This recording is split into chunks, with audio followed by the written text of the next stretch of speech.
Hello and welcome, ladies and gentlemen, to a presentation of the Dota 2 Champions League Best of 3 series between Speed Gaming and NaVi. We're going into Game 3 of 3, an awesome series so far. New meta 6.79, and so far it's been a doozy of games. Still a little bit one-sided one way or another, but the bottom line is that these guys are very active and is providing some very entertaining games. So I love the gank-oriented meta, I love the roam-oriented meta, and the breakdown of these lanes has been very, very interesting so far. So excited to see what they draft up next, but who knows, we'll have to see as it evolves throughout this series. Anyways, thanks for tuning in once more. Again, I am Blaze, casting this off alongside Skim. How's it going, man? Hey man, good to be back, and as you pointed out, the first two games kind of one-sided, as you mentioned. Once Speed Gaming and then NaVi, but I hope this time around it's maybe a bit closer. Again, both teams still have to adapt to the new patch, so I guess we can expect completely different drafts this time around, although I still think the Night Stalker is going to be in the first pick or ban phase. Yeah, a lot of potential with that hero specifically. Interesting that NaVi still considers the Bat Rider to be first pick material and kind of showed that he still has his potential. Didn't necessarily win the lane, but didn't have to. As long as he wasn't getting routed by like a Magic Stick nuker, he was able to be stable, get the blink at a decent time, and still play his role very effectively.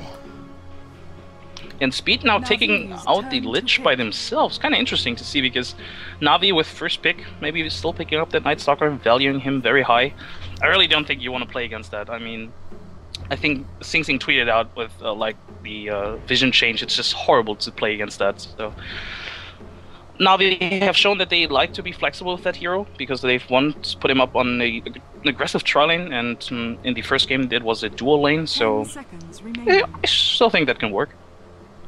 Yeah, there's definitely different ways to lane it and make things functional. I'm surprised we actually haven't seen even more diverse heroes. There's a lot of heroes that got changed.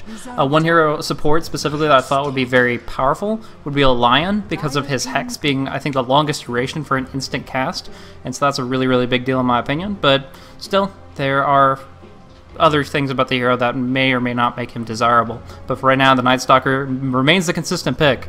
These guys love to have that pressure, and so far it's been kind of tossed around between Funnick and Havos. Not seeing any Dendy Night Stalker yet, so either way, whoever it's on, it's been working to some pretty good effect, and we'll see how well it's used next time around.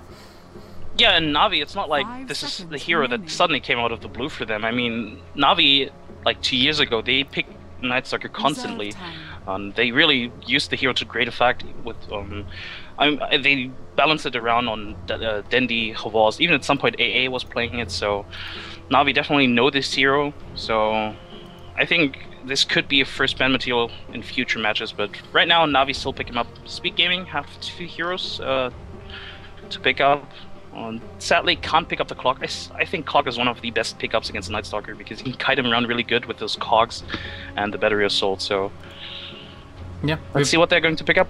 Yeah, we've seen a couple of things used to pretty great work, but they're going to kind of go with their tried and true. Aoi 2000 Visage, supporting that up. It's pretty much his favorite hero. I mean, he tried to even, when he was on Dignitas, carry a couple times with Visage just because he loved that hero so much and was so darn good at playing him and microing him. So just having him in the number 4 role now, allowing him to be very active with that hero, it's really, really fun to see. So not exactly a hard counter to Night Stalker, but if he can get up a couple of stacks of his Gravekeeper's Cloak, he'll be able to survive the ganks and then turn around for some massive damage.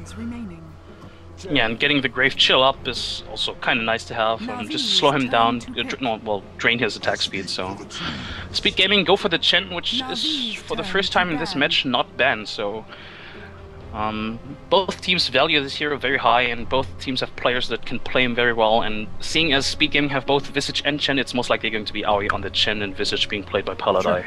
Yeah, very, very viable as well. Micro-intensive no matter what, and in this situation, it gives them a huge amount of early game momentum, either in push or in gank. If they get some good creep spawns, they're going to have so much potential to move about very actively with Smokes to the Seat. So I expect, unless the other team plays very, very carefully, a Smoke to Seat will almost guaranteed net a kill.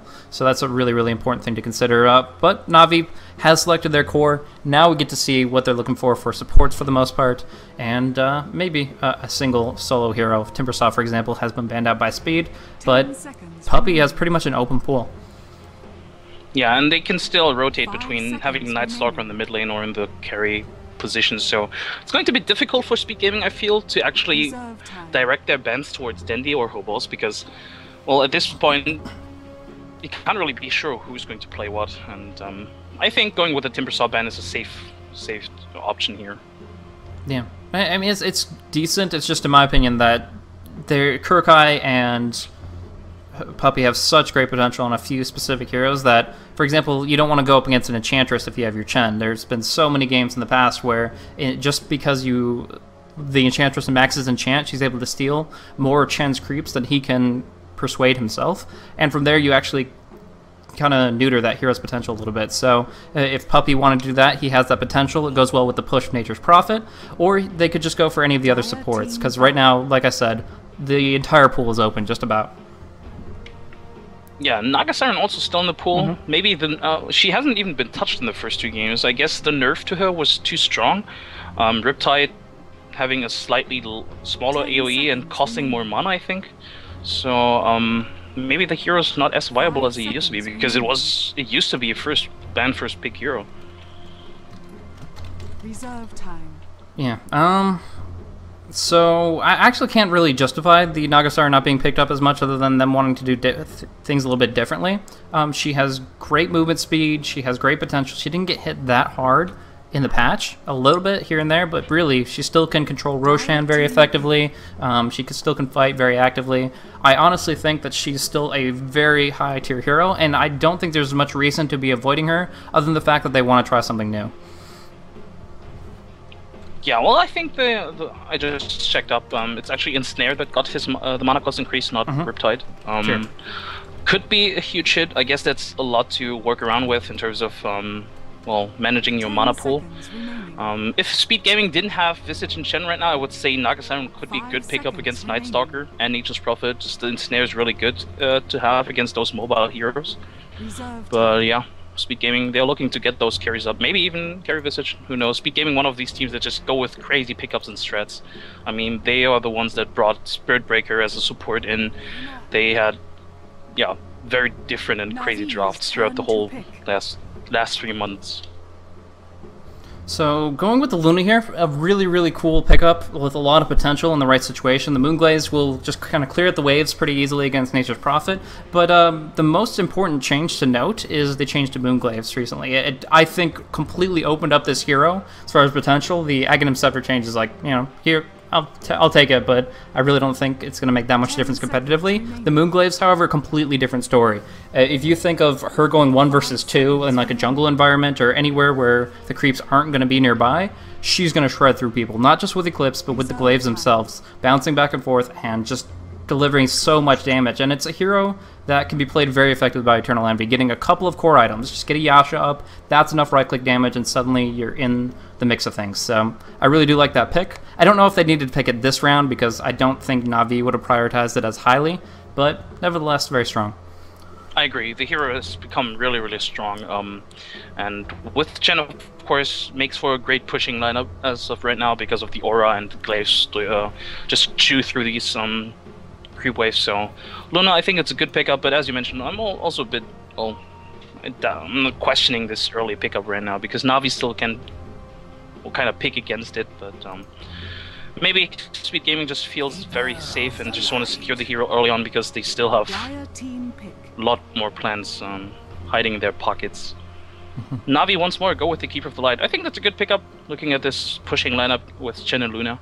And it showed in the last game. Whenever Speed Gaming tried to get a tower, would just Puppey immediately TP there and just illuminate it and push gone. Yeah, it allowed them to go for the slow Roche. It allowed them to kind of keep their map under control, where the exact opposite was happening with Speed Gaming. They couldn't withstand the push. They couldn't actually branch out and go get a little bit of gold from across the map. Keep it light, kind of continuously push the waves back in the other direction and made sure their tower stayed alive, and they had map control. And that was really important for heroes like Night Stalker and Bat.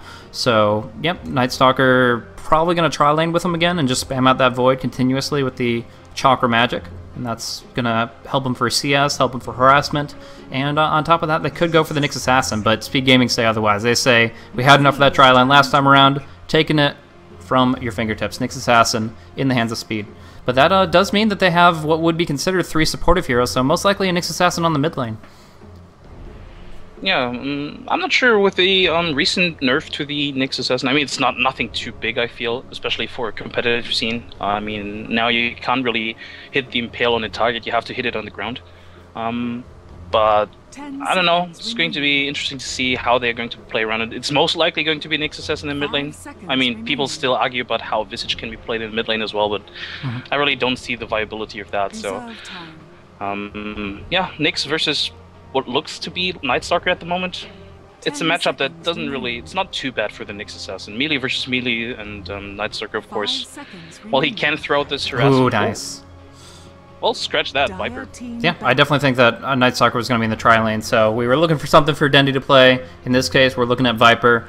Great hero, completely buffed in this patch, and not only because of his skills reduction, but as the environment changed. He doesn't need a bottle. Bottle got nerfed. He doesn't worry about crowing. That flying courier is not going to be there. So instead, he just gets to spam out 0-second cooldown orbs, allowing him to control the lane effectively by maxing out his Nether Toxin instead.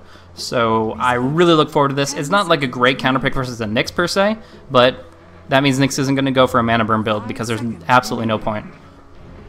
Well, I think the mana pool from Viper is still kind of low. I think he's sitting at around 350 mana-ish, maybe 400. So getting that mana burn up is, I guess, nice because I think his poison attack still costs like 20 mana. I mean, it does. So, it does cost 20 mana. His ultimate does cost 125, but you're talking about a spell that scales based on intelligence multiplier. True. So that's not really going to affect Viper too much at all. A magic stick alone should negate that, and in my mind, that means Nyx just has to go for a full-on stun build. Not giving too much about the mana burn until he wants to start ganking. So, in general, it's just about controlling a melee hero and not being reliant on spells whatsoever. Now that we're talking about this mana, what the hell happened to OD? He got nerfed in base damage by 3. He can't get his Essence Aura procs off of items, but beyond that, he's still the same hero. Why has he been just completely falling off the grid this matchup? Really interesting, actually. I think the not getting his mana proc or not getting his Essence Aura proc by items is a huge nerf because people really like to pick up that early buckler because it costs like 10 mana to activate, and just getting the chance of proccing like 300 mana just by using a 10 mana item is really huge. I guess that and the fact that, well, Bottle was nerfed as well, and, or well... Sure. Yeah. It's just, I guess, a preference kind of thing. And interesting that Speed Gaming go for the Shadow Shaman. It's going to be Shadow Shaman Sing Sing. Yes, it is. That's exactly what I was going to say. He was the one who pretty much brought it into solo mid Shadow Shaman meta. I mean, there were others, but he was the one who like played it almost every game he could, and this is going to be fun to watch. Of course, the creep block in general has been buffed a little bit here and there, but ward block, sorry. But anyways, the big deal here is they needed something to go toe-to-toe with Viper. Nyx Assassin really doesn't have the tools to deal with that, so they shape up their lanes with Shadow Shaman in the mid. They'll probably like dual lane they could either solo lane the Visage, or more likely they can just dual lane the Visage and Nyx and leave Luna top to be supported by Chen, or pseudo-supported while she solos. So a lot of different ways they can run this, as you can pretty much say with any of these 6.79 drafts, but as a whole, with this Sing Sing mid, I am just looking forward to how much havoc he can wreak. Anyways, yeah, this is a really push-heavy lineup if you think about it. Oh, absolutely. If Speed Gaming just win one team fight, they can take easily one tower, maybe two. But they are up against two of the best turtle supports in the game, Kurokai's Earthshaker and Puppy's Coddle. This, I gotta say that push can't be the emphasis, because they're just gonna get wrecked if they keep on man-moning towers. But anyways, before we start things off, let's go through the rosters. Looking over at NaVi, we do have Dendi on the Viper on the mid lane, buying all of his regeneration for himself like a good boy.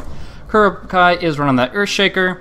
There is going to be Funnick playing that Nature's Prophet. Boots first, actually. Trying to move about actively on the offlane, maybe soak up some experience from the pulls. Anyways, it's going to be Puppy on the Keeper Light, Havost again on the Night Stalker, and that turns us over to Speed Gaming.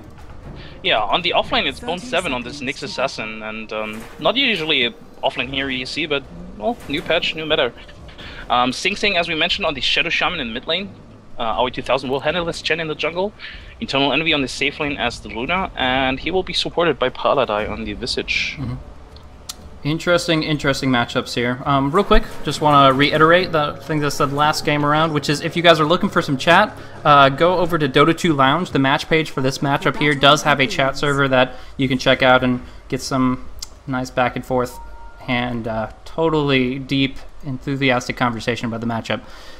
But yeah, as far as how they're laning Bone 7, I actually really like this. We saw in the past here players like Bulba ran an attempted Nyx Assassin offlane. In this situation, he doesn't have much regen, but luckily he doesn't really need it. He has the Poor Man's Shield, and Nyx Assassin has some of the highest base HP regen in the game. I think it's 0.75 or something like that.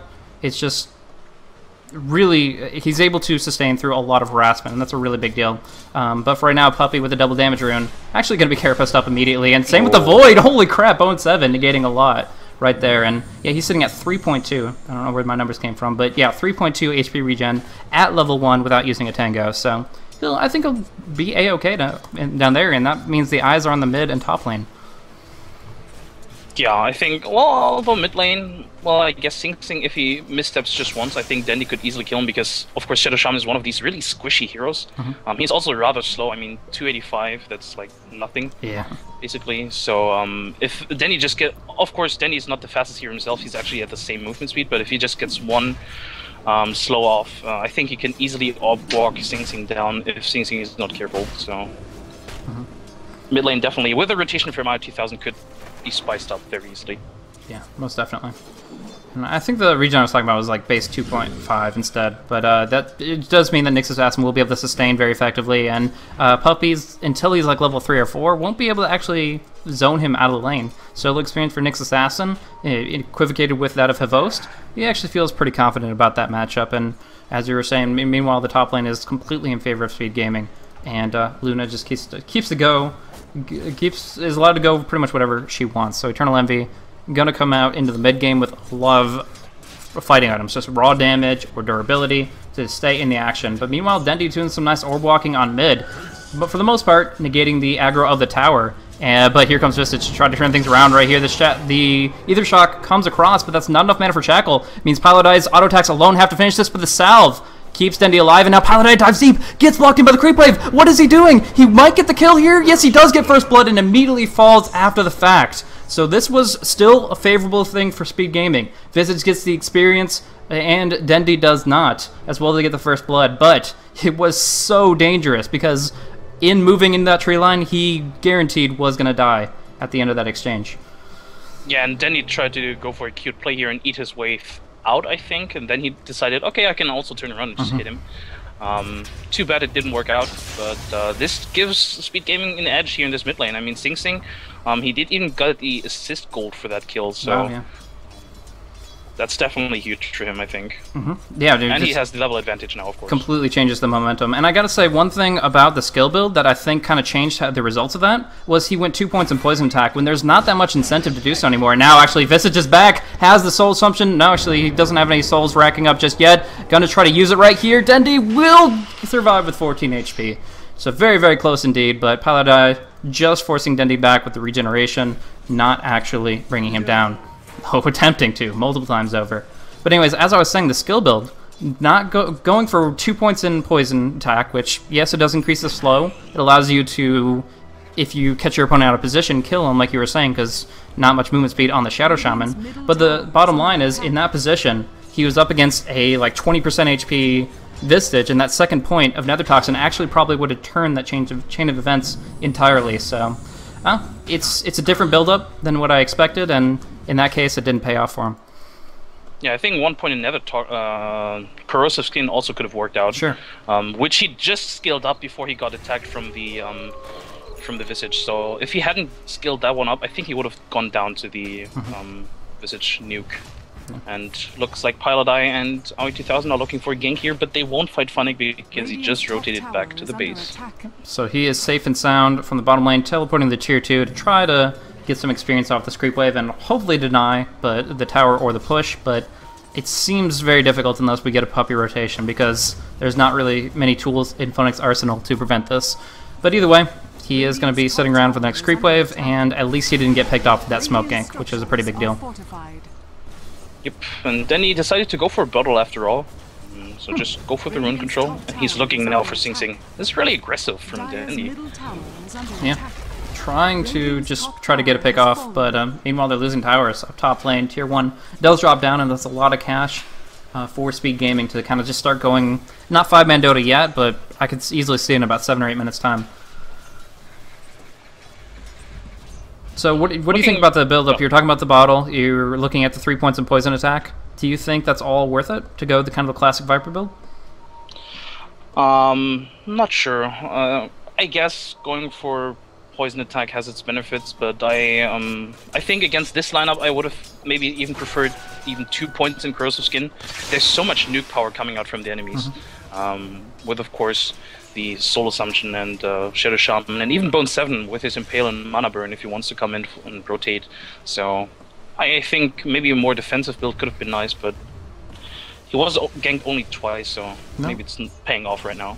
Yeah, I mean, I gotta say, it's the situation in the mid lane isn't just on Dendy's shoulders. It's really all about what Pilota did, and that was putting pressure out early. This is what I was talking about with the new meta, the roaming supports being even more active than they were before, and this just pretty much made it so that Sing Sing's lane was secured, despite, in my opinion, being at a disadvantage because of the matchup. So now he's closing on his level 6, and when those wards are up, they can group up together 3 or 4 man. But right now the darkness is popped, going on Sing Sing, but no points of Crippling Fear. He's not going to go underneath the 2-2.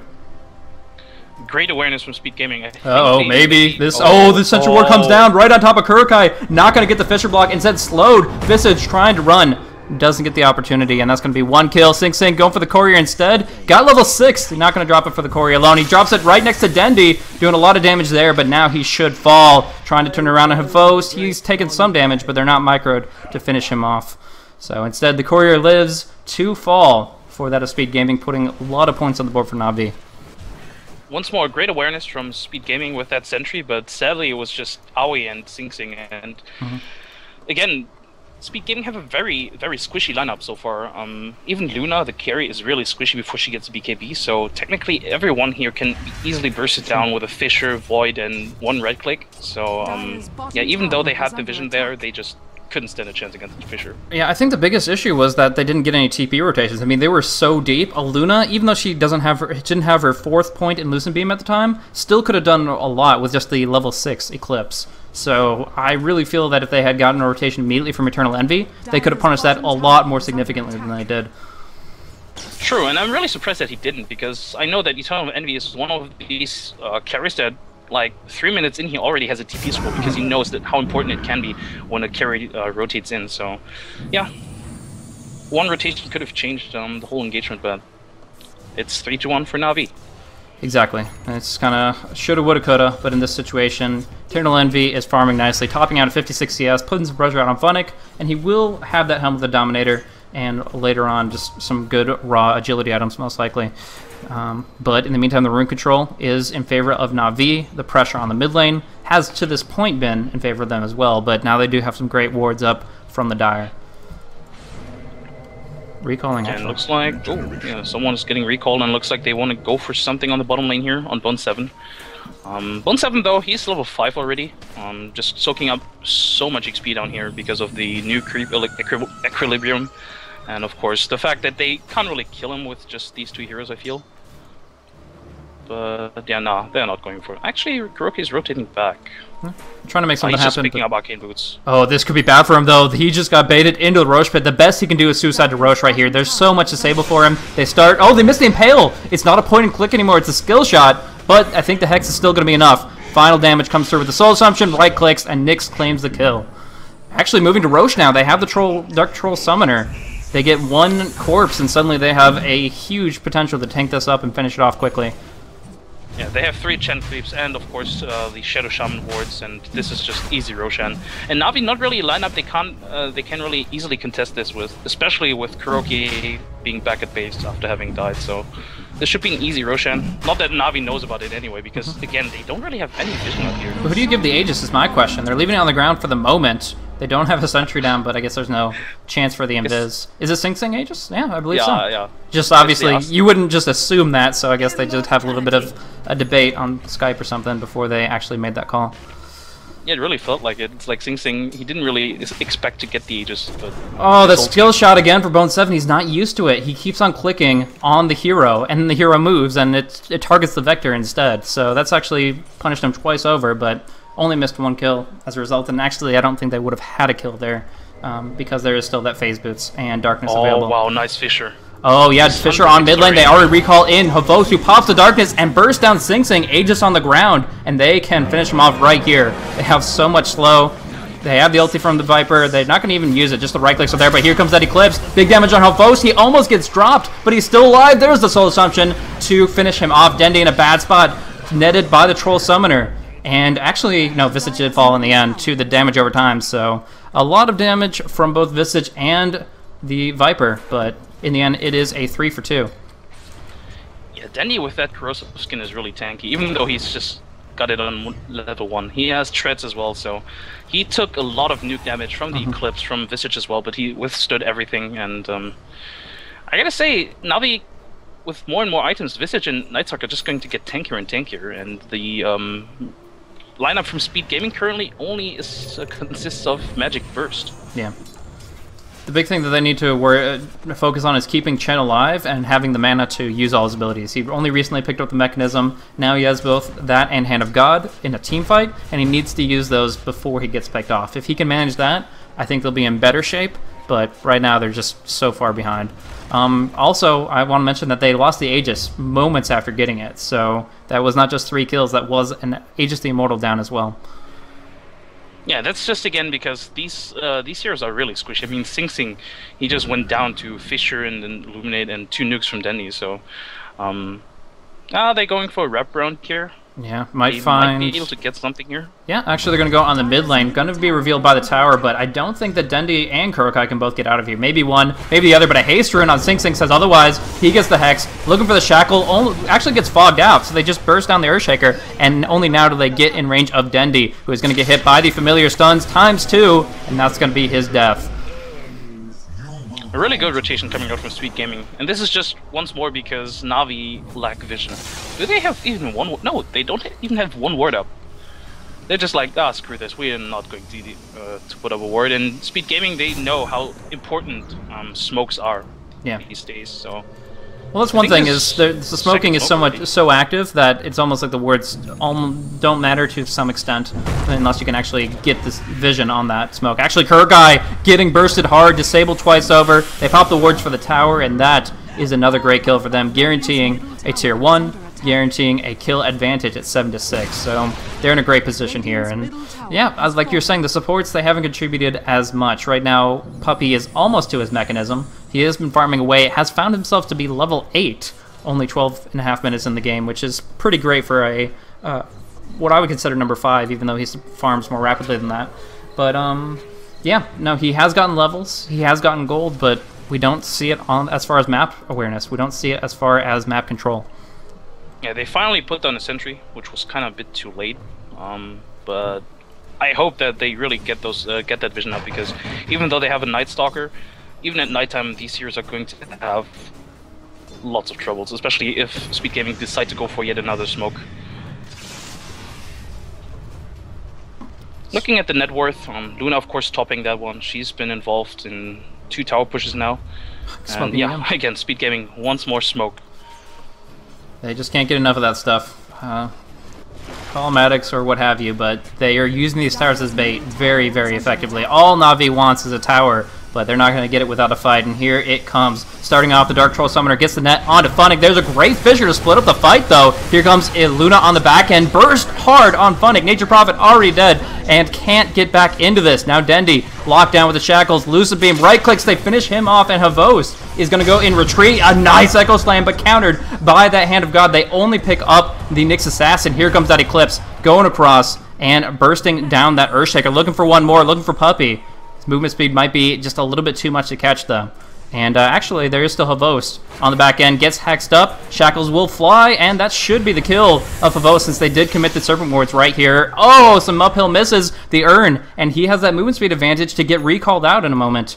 6 seconds, just going to TP, and the Lucid Beam is just too late. Oh, Eternal Envy just barely misses a clutch kill. And with that, they still claim a great fight.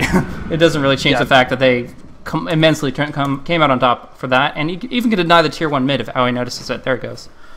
Yeah, so they successfully denied the Tier 1 tower and they got 3 kills in return. Only lost support and, well, the offlaner, so very good fight for them, especially since Sing Sing was involved in most of these kills, or all of them actually. He now picks up a Blink Dagger, and Shadow Shaman mid is really one of those heroes that kind of needs to have sort of momentum going for him. Poor Funnick, getting bursted hard, a couple more right clicks here. Funnick's going to try to do what he can to run and block. He does get that Sprout off, and it looks like he's going to be able to get out just barely, but Bun 7 will himself retreat, and they're going to make a move on the Tier 1 bottom with Dendi TPing to defend. And once more, just Speed Gaming putting up the vision here in the enemy jungle, so they just... Oh, Puppy, bad spot to be. Tries to scout out the Nyx scouts him instead, and with the Soul Deception, he is down for the count. Lucent Beam on Dendi. Right clicks are there. The Fog Vision with these familiars means there's no juking for him, and he will take a fall as well. Speed Gaming 12-8, and most likely about to claim a Tier 1 unless Kurkai has another great Echo Slam in store, but not for 40 full seconds. And this, yeah, as you mentioned, this should be a Tier 1, with Keeper of the Light being down, one of the counter-push heroes in the game, and of course for Navi, the only saving grace in these kind of situations. They will take this Tier 1. Navi does the smart thing, they have 2 heroes up on top and trying to trade. I think there's still a glyph, yeah, there's a glyph, so if they wanted to, they could delay or maybe even defend it still. But I guess Speed Gaming is just going for the second tower on the bottom lane. So Tier 1 will pop up top and down bottom, but we do see Speed Gaming continuing to make that move, as you said, on the Tier 2. Roshan will be up in some period of time that is unknown, as we are looking at that random Roshan timer between 8 and 11. So that'll be maybe their next target of choice if it does spawn, but for right now their focus is elsewhere. Just trying to bring down this tower quickly. It is only rank 1 Serpent Wards, but they're doing their job, and a mechanism to negate the Illuminate should guarantee this kill. Meanwhile on top lane, doing a lot of damage, but not enough if they get the TP rotation. This is really annoying to, well, to defend. I mean, Serpent Wards, lots of Chen creeps, and ooh, Funnick has to be careful. Ooh, nice. Connecting with a very, very good stun, but now actually gets turned around on with the silence. He's not able to use the Carapace. Now he just vendettas away with the assistance of Aui's Hand of God, looking for an impale inside the trees. He gets it, and Sing Sing is there to follow up. Alley-oop indeed. They claim another kill. They defend their tower, and I can't wait to look at this gold graph. Like, it's been erratic. It's been crazy because of some great fights from Na'Vi, but now we see just Speed Gaming pulling away 100%. 3,000 experience advantage over that for gold, and they have control of the map as well. This is just getting scary for Na'Vi. Yeah, and once more, Speed Gaming have a really momentum kind of base lineup. I mean, looking at Shadow Shaman and Nyx Assassin, both being played as cores, they really need those Blink Daggers up and running, and they do. So with this kind of mobility, it's going to be scary for Na'Vi, especially if you want to split push with like Funnick, as you could see on the top lane. It's going to be very difficult, and he doesn't even have the Shadow Blade up, so yeah, it's going to be scary few minutes for him. And they did do some ancient stacking, were able to clear that out very recently and get some extra GPM for themselves. They've been kind of doing some good stacks with the Helmet Dominator and movement with that specifically. But right now, the great thing about Speed Gaming's lineup is it's safe to farm and just get whatever the heck they want. If they move in towards a BKB and then a Butterfly for Luna or a Manta style, and move in towards maybe like an Agadim's Refresher for Shadow Shaman, they can take this to the late game hardcore. And although Na'Vi can to some extent as well, it's much more unreliable. Yeah, I really like that Eternal Envy didn't even go straight for the BKB. He preferred to go, well, now he has it, but he went for the Helm's Dominator first. And usually you see when you play against the Luna, you kind of want to gank her early on somewhat because she's really squishy before she gets that BKB. But they couldn't punish that he went for this greedy build, sort of, and yeah, now he's got the BKB, and he's, I think, really hard to bring down, especially with the movement from Speed Gaming. They're all moving as 4 or 5. Yeah. And that's forcing Na'Vi to group together as well. They're just farming through one jungle at a time. They're Midas and creeps. They're getting whatever gold they can, but obviously Speed Gaming is still coming out very far on top. The net worth of Luna at 9,300. And although she didn't go for a farming build, she didn't go for like a Yasha before the BKB, Eternal Envy has still found some amazing CS. 125 for him, as well as 2, 1, and 7, rotating to the fights where he was able to get the kills, with the possible exception of the very first one. Yep, exactly. And he can still go for the well, he's most likely going for the Yasha Mantis style build. And once that is up, he's going to be really tanky himself as well. Well, quite tanky. Another smoke attempt from Speed Gaming, but they were right underneath the ward, so I don't believe that this one is going to be very successful. And it is currently on cooldown for another 2.5 minutes, so as far as Roshan goes, not being able to smoke into the pit, just going to try to control it with D wards most likely. Really frustrating for Speed Gaming. Oh, they just got lucky. Well, I guess maybe even 11 minutes was up, I don't know. Nah, couldn't be, but still. They got lucky, Roshan is back up, and this time around I suppose it's going to Eternal Envy.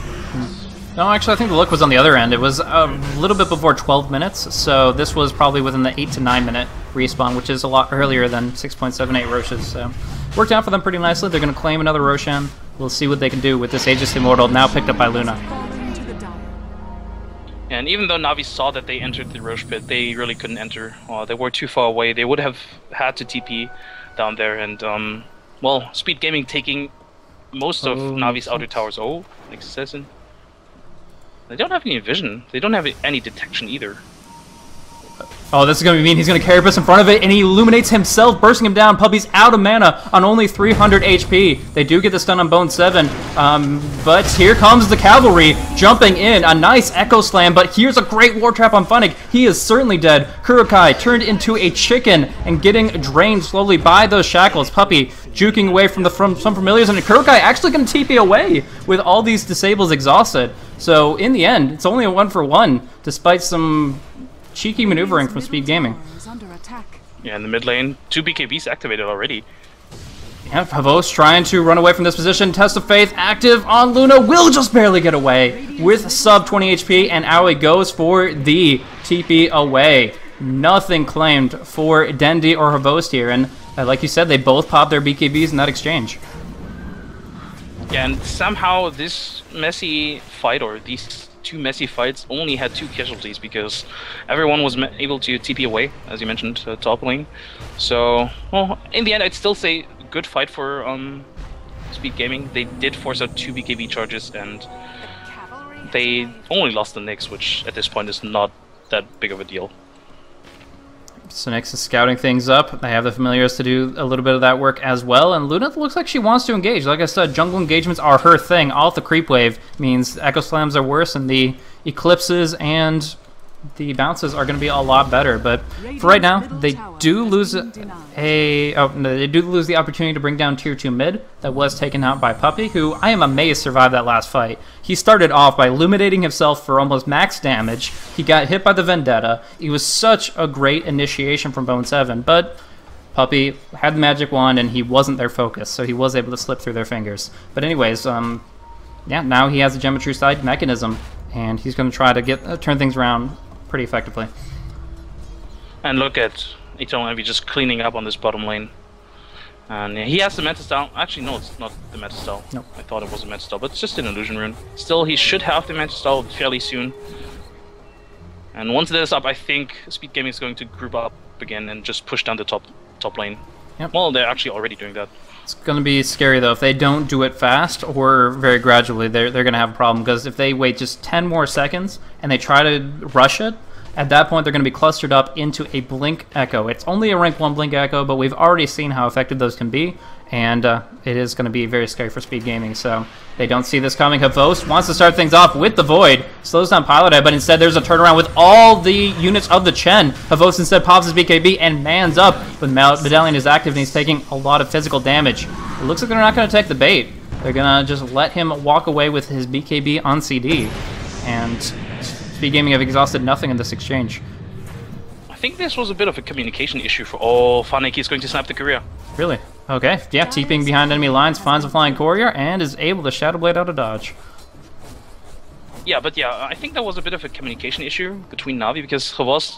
It felt like they were baiting with Havost, and then Havost was like, okay guys, there's Visage, just take him. But the rest of his team obviously is not as fast as a Night Stalker at nighttime, so I guess they wanted to disengage. Havost didn't get the memo, and he just, well, activated his BKB once more.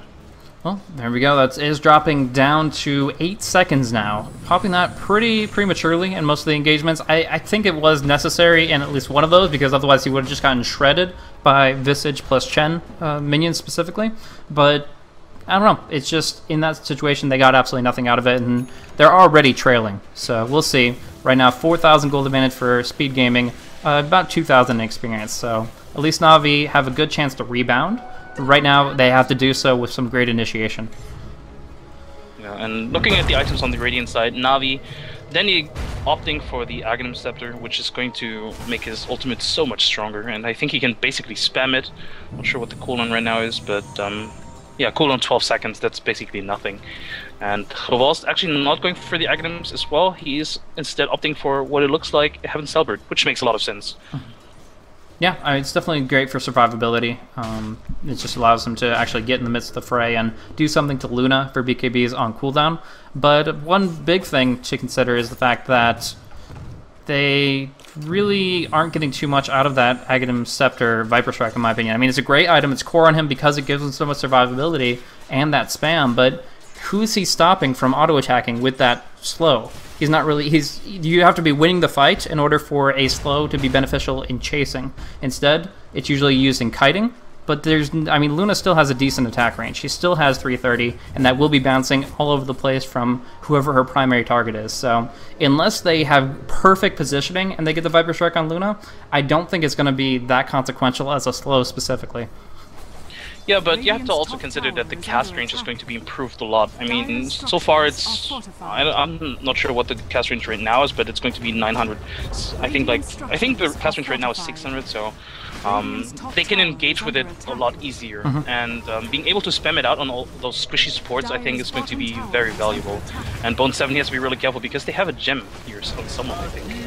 Yeah, they Actually, did. It's Puppy. They did have it on Puppy, but he is up on the top lane. Actually, Kurkai taking a ton of damage here, got stunned out, and this should be enough to finish him off. No, the Eclipse bounces to everybody but Kurkai, to the point that he gets his Blink Dagger off cooldown. And now it's going to be Eternal Envy on the run, but Funnick gets scouted out by the Familiars, and there's going to be a quick BKB TP. Cleaning up one kill and walking away. Aoi 2000 going to be the only casualty here.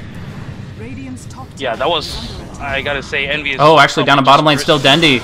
Getting finished off by Sing Sing, as there was a kind of 2 versus 1 engage down there, even committing the Serpent Wards, which looked like Dendi had to eat out of. So yeah, some ward block, he eats through the eastern one, and then is chased down to his demise.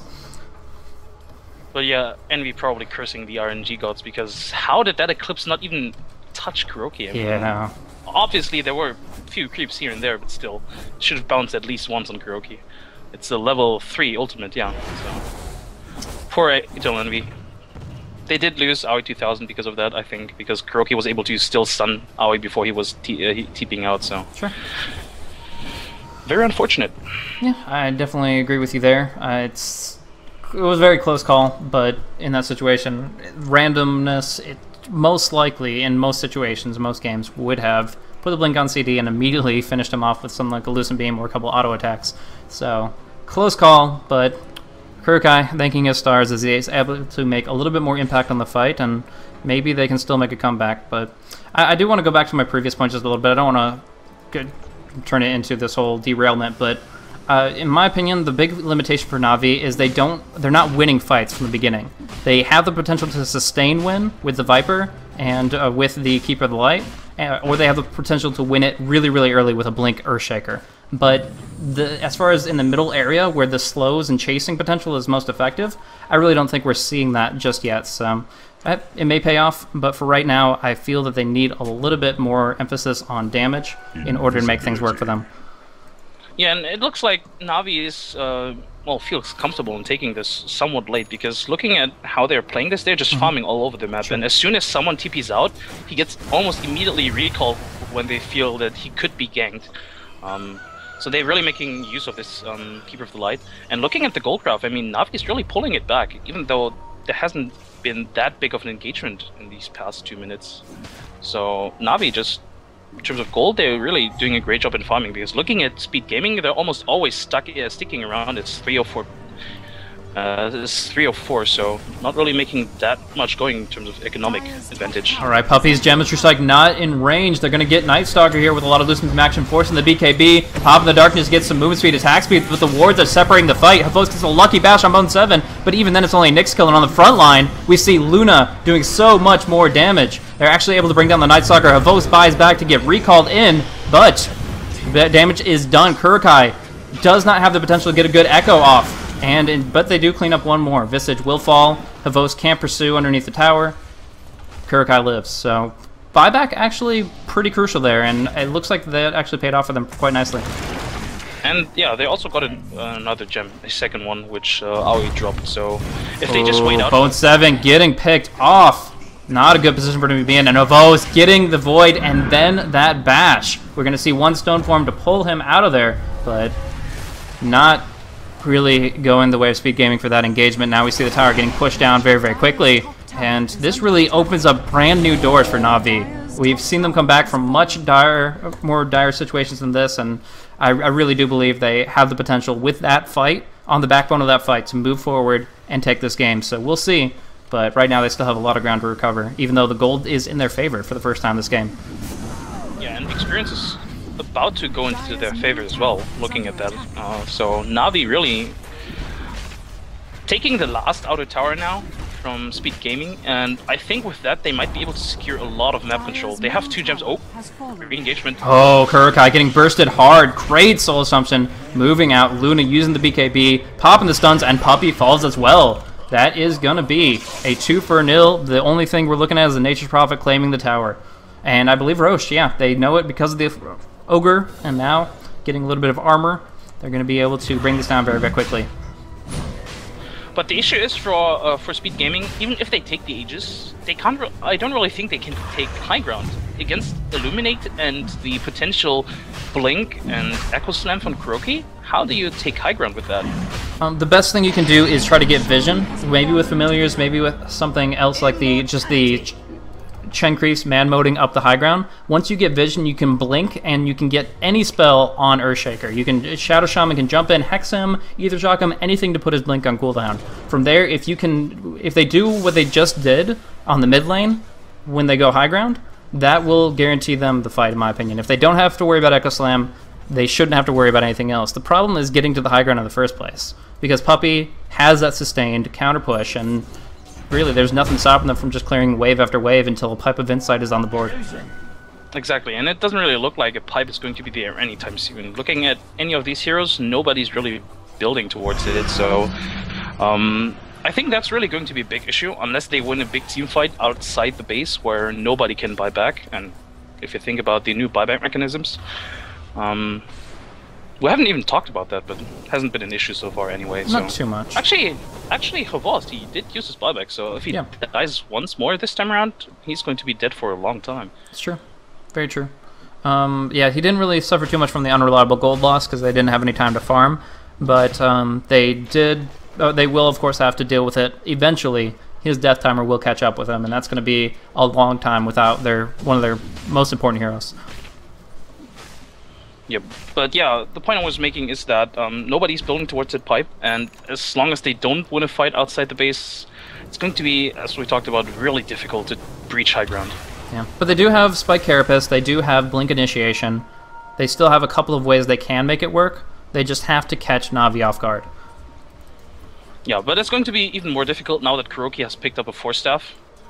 He doesn't really have to be that deep into the enemy lines. He can just hang back and just sit there and Force Staff himself and then blink Echo. So his range of initiation just became a lot bigger. Well, the Earthshaker may have substantial range of initiation. Look at Eternal Envy's items. Doesn't even bother with the Butterfly, just upgrades the Helma Dominator straight up. Now he has a Satanic. Now he effectively has 3 health bars with that cheese, and he just has to have the BKB active to make sure that'll stay up. I think that's a good decision here. Looking at Na'Vi, I mean, Havos and Dendi aren't really, well, at least Havos in my mind is not really that big of a problem for Eternal Envy just yet. I think Nature's Prophet and Dendi are, but even so, the Butterfly would be negated by the Scythe of Vice from Funning anyway. Sure. Actually, Sing Sing, well, he has Aegis and he has an entire team at his back, so I guess that's not going to be the biggest deal to stun him up a little bit here and there. But really, in this next engagement, actually, I'll probably shut up because it's probably going to come in just a moment. Looking over, got the Kurokai cam going. He's got that Blink Dagger at the ready, looking for an opportunity. A couple of great circles, but right now just starting with the Fisher and waiting for the next creep wave to push up, perhaps. Right now, though, man, just so much damage on this tier 3 tower, and it's already down with these wards, with Luna right-clicking hard. The melee rack's now taking a ton of damage, and they're not clustered up. Kurokai has no opening just yet. Actually, Sing Sing might be picked off right here with the big damage coming out from Dendy. The Illuminate going across. They do pop the Aegis, but he's right back up in the fray, and as we mentioned, the buybacks just aren't there for the Radiant. They have the one for Funnick, and that's it. Now, they split push bottom lane. They got the melee racks. Oh, wow, actually. Nice call there. Havo is going to BKB TP away successfully. And that is going to be a melee racks for a melee racks, as Nature's Prophet does what he does. Just goes there, takes the tower, takes the racks, no problem at all. And yeah, that's the fact that Na'Vi delayed it out so significantly. So in the end, pretty even. Actually favorable if you count the Aegis. Yeah, this, I gotta say, it's all about the Earthshaker, in my mind. He was able to just stall them so much with all these fissures, and keep in mind that fissure range is now enlarged by 100. So he can just stand back there and just keep fissuring them, and I think he was opting for a lot of fissure blocks right there, and he got it on the final one. So yeah, securing a kill.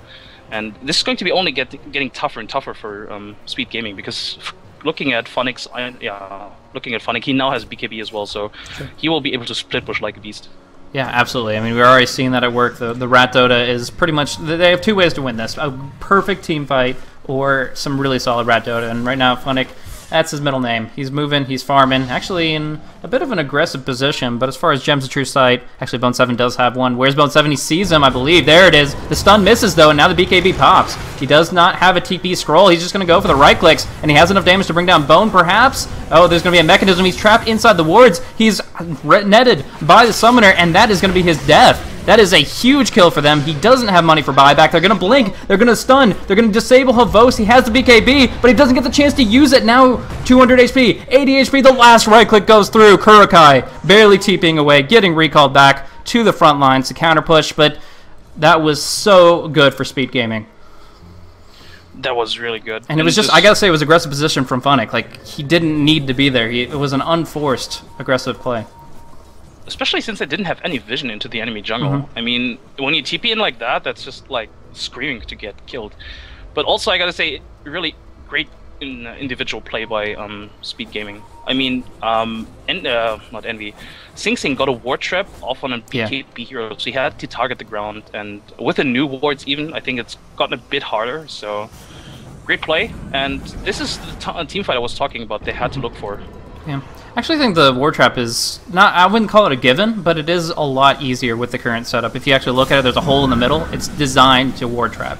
So it's actually, it's pretty solid, but it was still very, very clutch. It was very, very important for them to get that kill.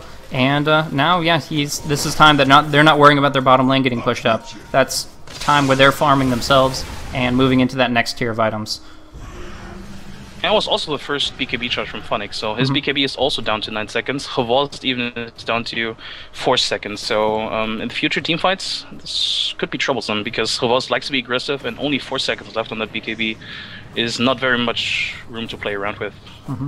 One thing that we haven't talked about this entire game as far as the Luna pick is she is one of the few heroes that remains with 1800 night vision. Actually, right now it's only Night Stalker and Luna having that much vision at night since Meepo got nerfed out and a couple others. So that means that she is one of the few that, even with darkness up, can still see quite a bit of what's going on around her, and that has actually probably made a much larger impact than we've let on. Yeah, true. We really haven't touched upon that, but yeah, it does make a difference. And also her ultimate, I think it breaks the ultimate from... it kind of overrides the ultimate from Night Stalker. No, that's actually so a Dota 1 bug that didn't propagate through as far as I know. Okay. Because in that situation, Luna was like the hardest counter to darkness, because you would just... Yeah, I understand exactly what you're saying. It was a mechanic where she would make her own like 6 to 8 second long nighttime, and it would immediately remove the darkness effect, which was pretty OP as a counter, but now she's kind of just... Well, it would still remain nighttime, but I'm thinking about if it removes the 25% vision nerf or vision debuff. You got me on that one. I have absolutely no clue how darkness debuff and eclipse would interact, but hey, maybe we'll catch a next fight. Whoa, whoa, did I just see right? Yeah, that's a BKB on Keeper of the Light puppy. They really do not want to get disabled. Wow. You want survivability, you get survivability. Yeah, definitely. 4 BKBs now up on Navi, so poor Kuroki because he's probably going to be the only target that can actually hit him and Havas, because if you think about it, Havas only has 4 seconds left. And wow, Navi, I think for the first time in this game, they're smoking up themselves. This is not the first time. I have seen once or twice before, but this would probably be the first successful one. And honestly, it was a great position to do so. They push out the wave, they know there's no vision in that specific area, and they make their move. Now looking maybe down towards... Oh, Roshan actually would probably be the best area to try to contest. Yeah, and both teams now have vision over that area, or at least know that Roshan is up. I guess this could be the next team fight. I'm not sure if Navi should take it, because I think in that kind of clustered up, I still give the favor or the edge to Speed Gaming, even though Navi has, of course, Illuminate and Echo Slam, but I think Eclipse and all the wards are going to make it tough for Navi to play around that Roche bit. Alright, so Eternal Envy enters the pit. He does have his Butterfly. In the meantime, Dendi moves for his Heaven's Halberd. Evasion plus that opportunity to disarm a target that doesn't have BKB. So we'll see. But for right now, the Wild Wing is scouting as well as counterpushing in the fight. Engages up top. Puppy gets incinerated before he gets mech or BKB off. He has to buy back immediately, but this is Navi on the defense. They have to run back. They can't get into this easily because Puppy is running from all the way back to home. But nice stuns on top of Eternal Envy. He pops the Eclipse of Havos, answers with his own BKB. A beautiful Echo Slam from Kurokai, and they're actually destroying this fight. Navi turning it around hard. Dendi takes some hard harassment though, and he does get bursted. Just too much to deal with, and obviously Eternal Envy turned it around hard with that Satanic, dropping low, but just turns the other way and right-clicks everybody down. Instead, it's a buyback from the Nature's Prophet. It's the death of Dendi for 50 seconds, and this is going to be Roshan for Speed Gaming. Yeah, the Satanic and Butterfly just... I mean, Kuroki has to be really careful, and Funnick as well. If Funnick dies now, he's going to be dead for very long. It's very true. We'll see. Bone 7 has Blink, 2 seconds, but the gem is not on any one of them. It's actually on Pilot Eye on the back end. Yeah, and Funnick gets recalled. But yeah, the Butterfly really turned it around, and Butterfly and Satanic, of course. So many misses from Hovost, and Eternal Envy just regened up against him. So yeah, really good fight for Speed Gaming. They have yet another Aegis and Cheese, so I think with this they can take high ground. But they did those racks. Yeah, that was that creep wave doing its job. And we do see the Ancient requiring some defense, and a little bit of a pause coming through from Funnick. But yeah, I mean, in that position, it actually looked not too shabby for Navi, despite how it started. Like, at first, it was crushing, losing the Blinding Light and the Mechanism, as well as a BKB Keeper Light who could stand and deliver a little bit. Losing that at the very beginning of that meant that when Prophet bought back, well, actually, no, he had his scroll. But if anybody else bought back, they couldn't be recalled back to the fight. And along with that, they were fighting 4v5. So it was very, very dire from the beginning of the fight. They do some good work with the Echo Slam. They do some great right clicks on top of the Luna. But as you mentioned, that Butterfly, the 35% evasion makes that Basher not worthless, but very hard to guarantee some lockdown. So in that position, Havost could do nothing to actually finish the job, and Luna just right clicks away. Yeah, the idea from Navi was really good. They focused so much on the Luna with the Silence, with the Void, with the Hex, of course, and even the long-range Fisher from downtown. They tried to burst her down before she could make use of that Satanic, but sadly they didn't have enough burst damage, because I think Dendi eventually got stunned by a Familiar and he couldn't reach Luna anymore, if I'm not mistaken. So also great play from everyone, and I thought also as well that Navi could turn around with the Echo Slam Blink from Kuroki. He got 4 heroes, I think. Everyone aside from Luna in that. But somehow the Mech and the Hand of God, well, I guess, just turned it around for them. Precisely. Now we do still need just a moment longer before we resume. But in this state of the game, we do see the experience back down below. Wow. Okay. Yeah. Sing Sing. Yeah. But yeah, 2,000 experience or gold advantage in favor of Speed Gaming once more, taking on what was actually pretty large deficit, and now the huge gold experience advantage of 14,000 in their favor. So in this position, it's still Speed Gaming's game to lose. It's still Navi's game to try and come back from. How do you think they're going to do it beyond just the Echo Slams as we saw? Navi, I don't know. They really need to get more stuff, more damage output.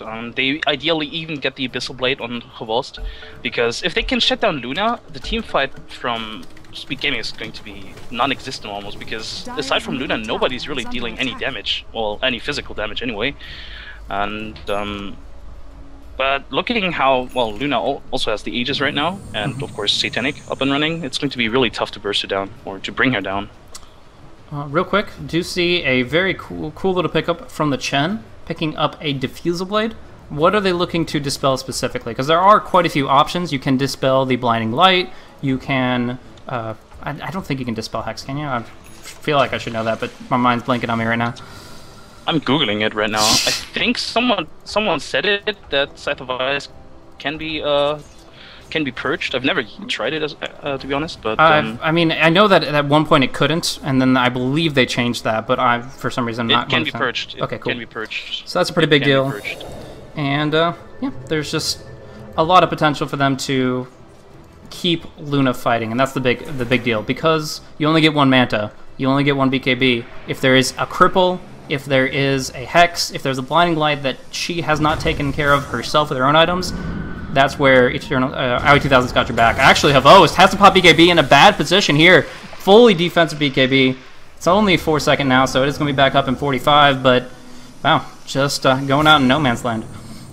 Yeah, to be honest, using that BKB at this point anymore just doesn't really matter. I mean, he's going to be down on these 4 seconds forever, unless he buys a new one, of course. Ooh, Luna actually might lose Aegis right here if they do focus enough on him. Actually, Halbert's it. And they're going to blink, initiate, Sing Sing on the front line. Big wards coming down. Dendi in a bad spot. Goes for the Shackle on Puppey, though, of all targets. But here's Luna on the front line. Bursting down with the Eclipse. The only person that, as you said, doesn't have the BKB. But now the Aegis has popped off from the Luna. Satanic is not on cooldown, so is BKB. Everything is gone for Luna, but she's still in the front line. Blinded, losing the auto attacks, but they have enough damage to bring down Hvost. Or do they? He's caught in the trees. He is dodging auto attacks left and right. He's barely alive, and he walks away. Kurokai dropped a great Echo Slam before he fell. But is it enough to actually force them back? Dendi and Puppey on the run, getting hit by the Vendetta and getting finished off. Puppey, the last one standing besides Funnick, who really can't do anything about this push. And now the transition down to bottom lane. Speed Gaming are cleaning it up. GG WP. Speed Gaming takes game 3. Yeah, and I gotta say, this game run, it wasn't at all one-sided. It really felt like back and forth. And Speed Gaming in the end, just gotta say, really well played. Really well played. As a whole, a really good game. Definitely the most balanced one that we've seen, and that's kind of just how those matchups progress. People, the different teams, the different captains, learn how to better draft against the other, learn how to better react and respond and play against the other. But in the end, Speed Gaming takes it, and I gotta say it's on the back of one little item, the Smoke of Deceit. Those smoke ganks all game long, all this series, have been putting points on the board for Speed Gaming left and right, and that's in conjunction with many great decision-making individually, I think really what sold the games for them. Yeah, I agree. I completely agree. The smokes really that put them in front, and they really had a lineup they kind of needed to snowball a bit to get those crucial items up, like Blink on the Shadow Shaman and Nyx Assassin, and they did it because of Smoke of Deceit. Exactly. So that is going to conclude the series. 2-1 in favor of Speed Gaming, beating out NaVi in this best of 3. The debut of 6.79 in competitive Dota 2 was an honor to be able to cast for you guys. We're going to have an interview with Eternal Envy coming up in just a few minutes, but real quick, some shout-outs before we conclude. Shout-out to the Dota 2 Champions League for hosting this awesome game. NaVi and Speed Gaming both just playing very admirably, and huge respect to both of them, and they just played some great Dota. That was very fun to cast for you guys. And shout out to you as well, Skim, for casting this up with me. It was very fun to be able to do so with you. And finally, I'll just hit up the social medias. If you guys want to check me out, I'm going to be uploading these VODs on my YouTube channel, which is youtube.com/blazecasting. About 4 or 5 hours should be the total time required for that. And beyond that, you can also just follow me or provide some feedback by tweeting at me at twitter.com/blazecasting. And then for you, Skim? Thanks, Blaze, for having me. And you guys can follow me on Twitter under Skim Gaming if you want to follow me. Thanks once more. Indeed. Shout out to Dota Talk for setting up this casting opportunity for this awesome best of 3 match. And that's going to be it for us. Once again, a interview post-match with Eternal Envy. Just a few minutes, a few questions for him, and then we'll be done for the day. Thank you guys so much for tuning in. It's been an honor to cast for you guys, and we'll catch you guys on the next one.